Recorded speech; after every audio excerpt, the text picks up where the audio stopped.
কণিকা তোমার কে হয়, কণিকার সাথে তোমার সম্পর্ক কিভাবে? ঠিক আছে, তো চলো আজকে কণিকা আমার কে হয় সবটাই আমি তোমাদের সাথে শেয়ার করব। তো তার জন্য পুরো ভিডিওটা তোমাদেরকে দেখতে হবে।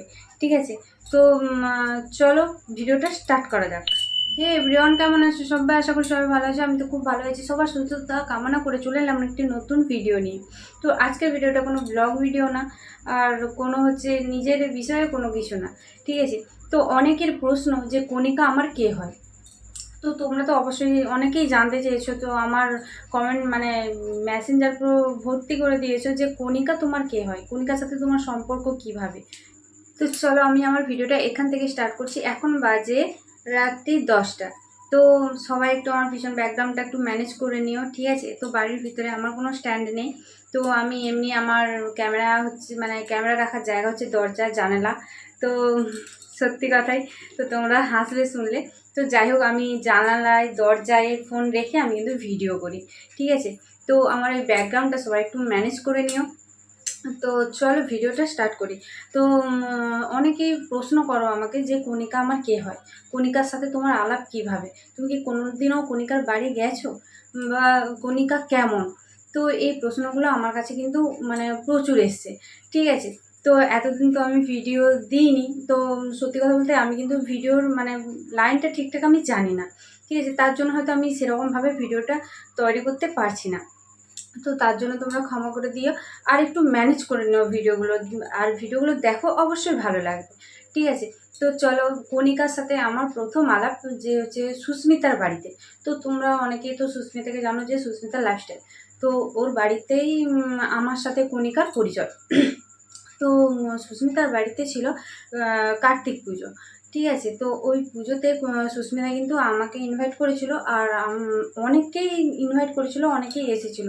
যেমন এসেছিল কণিকা এসেছিল, আর পূজা এসেছিল, তো আরেকটা বোন এসেছিল। ঠিক আছে, তো সে এসেছিল কণিকার সঙ্গে দেখা করার জন্য। তো সেই বোনটার সাথেও কিন্তু আলাপ হয়েছে, সেই বোনটার সাথে আমার এখনও কথা হয়। তো ওই বোনটাও খুব ভালো, আর পূজাও খুব ভালো। তো সেই থেকেই আমার কণিকার সাথে আমার বন্ধুত্বটা স্টার্ট হয়েছে। ঠিক আছে, তো ফোনে কথা হতো, ফোনে ওর সাথে আমার খুব একটা ভালো বন্ধুত্বের বন্ডিংটা কিন্তু ভালোই হয়ে গেছিলো, এখনও আছে।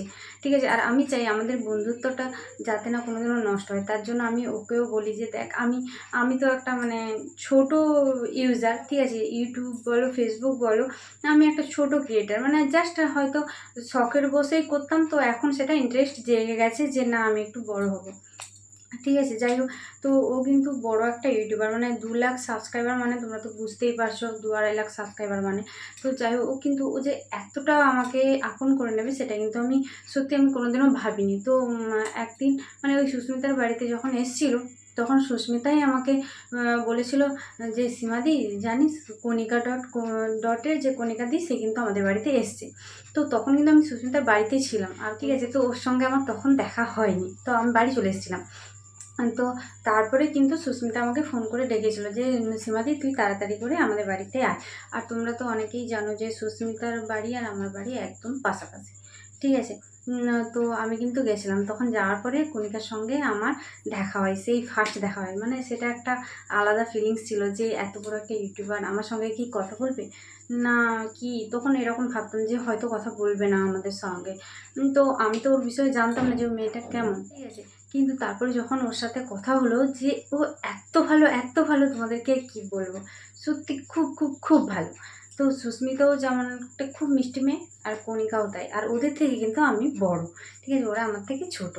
তো তাই জন্য আমি ওদের নাম ধরেই ডাকি, আর ওরা কিন্তু আমাকে আমার নাম ধরে দিদি বলে ডাকে।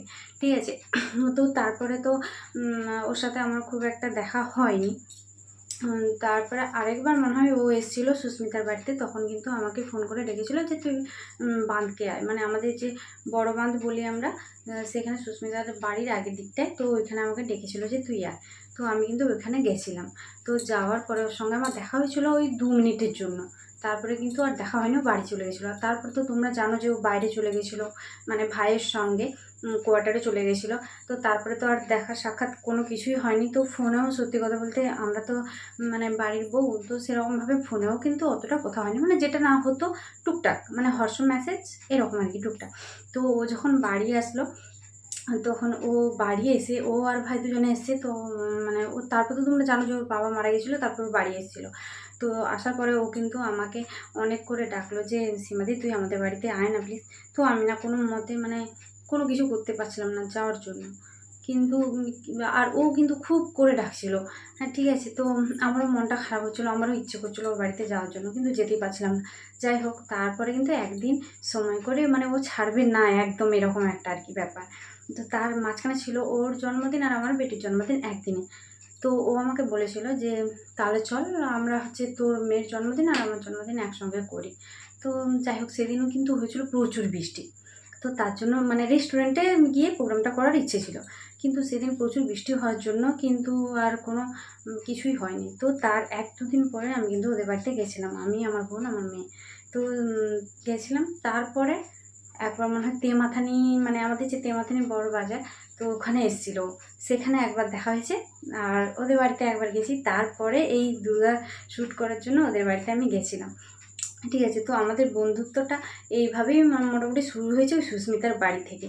তো তার জন্য সুস্মিতাকে অনেক অনেক ধন্যবাদ যে এরকম একটা মানে মানে বোন বলো বন্ধু বলো, মানে যে কণিকা বা সুস্মিতা দুজনেই কিন্তু আমার খুব ভালো বন্ধু আর খুব ভালো বোন। ঠিক আছে, যাই হোক, সুস্মিতা এখন বাইরে থাকে বলে ওর সাথে কিন্তু আমার অতটা কথা হয় না, আর কণিকার সাথেও কিন্তু অতটা হতো না। তো এখন মোটামুটি ওই 2-1 দিন ছাড়া বা বলো 3-4 দিন ছাড়া হলেও একবার করে কথা হয়, বা হচ্ছে হোয়াটসঅ্যাপ মেসেজও হয়। ঠিক আছে, তো সেটাই আমি আর কণিকা দুজনে বলছি যে আমাদের বন্ধুত্বটা যেন না কোনোদিনও নষ্ট হয়। তো আমিও চাই আর তোমরাও প্রে করো যেন এই বন্ধুত্বটা আমাদের নষ্ট না হোক। ঠিক আছে, তো এইভাবেই আমার কণিকার সাথে বন্ধুত্বটা। ঠিক আছে, তো তোমরা তো অনেকেই জানতে চেয়েছিলে, তাই আজকে আমি তোমাদেরকে বলে দিলাম। তো ভিডিওটা কেমন হলো সেটা কিন্তু অবশ্যই বলো। আর যদি কণিকা তোর কাছে আমার ভিডিওটা পৌঁছায়, তাহলে কিন্তু তুই ভিডিওটাতে একটা কমেন্ট করিস। ঠিক আছে, যে তো যাই হোক, তুই কিন্তু আমাকে কমেন্ট করে। তো অনেকেই দেখেছো যে আমাদের লাস্ট দেখা হয়েছে এই দুর্গার মানে আগমনীর ভিডিও করতে গিয়ে। ঠিক আছে, তো আগমনীর ভিডিও করতে কিন্তু ও ডেকেছিল আমাকে যে তুই আমাদের বাড়িতে চলে আয়, তো এখানে আমরা দুজন মিলে একসঙ্গে শ্যুট করব। তো ওখানে গিয়ে আমরা কিন্তু ওর বোন আমাকে সাজিয়েছিল, ওর বোন আমাকে আর ওকে দুজনকেই সাজিয়েছিল, তোমরা তো ভিডিওতে দেখেছো। তো দুজনকে দুর্গার লুকে কেমন লাগছিল সেটাও কিন্তু অবশ্যই কমেন্ট করে জানিও। ঠিক আছে, আর কণিকাকে তো হেভি লাগছিল। হ্যাঁ, তো আমাকেও ভালো লাগছিল। সত্যি কথা বলতে আমাকে তো আমি নিজেই চিনতে পারছিলাম না যে আমাকে কেমন লাগছে, আমি মানে কি না আমি সেটাই বুঝতে পারছিলাম না। ঠিক আছে, আর ওটা ছিল আমাদের লাস্ট দেখা, আর ফার্স্ট দেখা ছিল সুস্মিতার বাড়ি। তো তার মাঝখানে জার্নিটা তো তোমাদের সঙ্গে শেয়ার করলাম। চলো ভিডিওটা এখানে আমি শেষ করছি। তো দেখা হচ্ছে আরেকটা নেক্সট ভিডিওতে। ঠিক আছে, তো ততক্ষণ তোমরা যারা আমার চ্যানেলে নতুন তারা আমার চ্যানেলটা সাবস্ক্রাইব করে দিও, আর যারা আমার ফেসবুকে নতুন দেখছো তারা আমার ফেসবুক প্রোফাইলটা ফলো করে নিও। ঠিক আছে, তো চলো দেখাচ্ছে নেক্সট ভিডিওতে। চলো টাটা।